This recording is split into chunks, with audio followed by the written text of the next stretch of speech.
HOA Karen band war widows radio. My uncle's a senator, and he just responded. In the small town of Willow Creek, where oak trees whispered secrets and picket fences hid grudges, Ellen Harper's life was a quiet hymn of resilience. A war widow at 42, she lived in a modest house on Sycamore Lane, its walls lined with memories of her husband, James, a soldier lost in a desert far from home.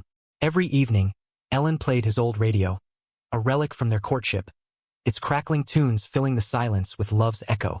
The music was her lifeline, a tether to a life before grief. But the Willow Creek Homeowners Association, led by Karen Whitmore, had other plans. Karen, a woman whose smile was as sharp as her rulebook, ruled the neighborhood with an iron grip. To her, Ellen's radio was a violation of HOA Regulation 17B, no excessive noise after 6 p.m. Karen's letters arrived like clockwork, each one colder, demanding Ellen silence her radio or face fines. Ellen, stubborn and heartbroken, refused. "It's all I have left of him," she'd whisper, cradling the radio as if it were James himself. The conflict escalated one humid July evening. Karen, armed with a clipboard and a smug sense of authority, knocked on Ellen's door. "This is your final warning," she said, her voice slicing through the cicada hum. Ellen stood firm, her eyes blazing. "You can't take this from me, Karen. You don't know what it means." The neighbors watched from their porches, torn between sympathy and fear of Karen's wrath. Willow Creek was a town where conformity often trumped compassion. Enter Tommy, Ellen's nephew, a 25-year-old political aide who'd moved to D.C. to work for his uncle, Senator Richard Harper. Tommy, visiting for the summer, saw the confrontation unfold. He was a lanky kid with a quick smile, but his time in the Capitol had sharpened his edges. "This is ridiculous," he muttered, pulling out his phone. "I'm calling Uncle Rich." Ellen begged him not. Tosh didn't want her grief politicized, but Tommy was already dialing. Senator Harper's response was swift and seismic. Within hours, news vans rolled into Willow Creek. The headline blazed across screens: HOA Karen bans war widows, radio senator vows justice. Karen, blindsided, doubled down, claiming her rules protected the community's peace. Social media erupted, painting her as the villain in a story of heartless bureaucracy versus a grieving widow.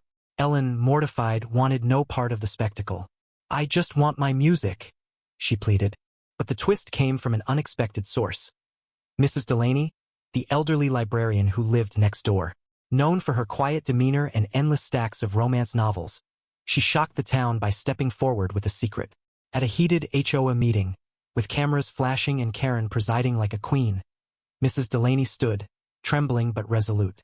"Karen's not the villain here," she said, her voice cutting through the chaos. "She's enforcing rules I wrote." Gasps filled the room. Mrs. Delaney revealed she drafted the noise ordinance years ago, after her own son's death in the same war that took James. The music from Ellen's radio, she confessed, reminded her of the songs her son loved, songs that now felt like daggers. "I couldn't bear it," she whispered, tears falling. "I begged Karen to enforce the rule."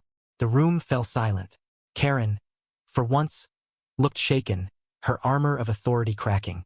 The revelation shifted everything. Ellen, who'd seen Karen as a heartless tyrant, now saw a woman caught in someone else's pain.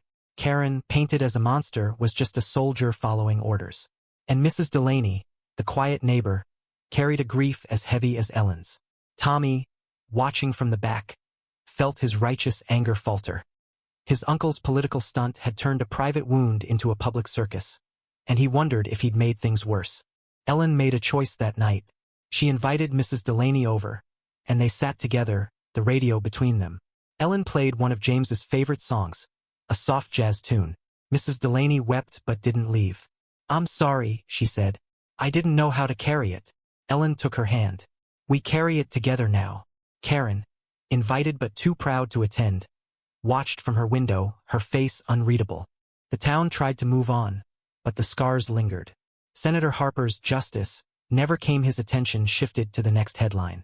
Ellen's radio stayed quiet most nights, not out of fear but respect for Mrs. Delaney's pain. Karen resigned from the HOA, her reputation in tatters. Tommy returned to D.C., haunted by how his call had spiraled. Willow Creek's fences stood a little taller, its whispers a little sharper. In the end, the radio wasn't just a radio, it was a mirror, reflecting the fragile, tangled threads of grief, power, and community. Ellen and Mrs. Delaney found solace in their shared loss, but the town's wounds festered. Some saw Ellen as a hero, others a troublemaker. Karen was vilified, yet few acknowledged her impossible position. The truth, as always, was messier than the headlines. What would you have done in Willow Creek? Stood with Ellen's defiance, Karen's rules, or Mrs. Delaney's hidden pain? Share your thoughts on where justice lies in this tangled web of right and wrong.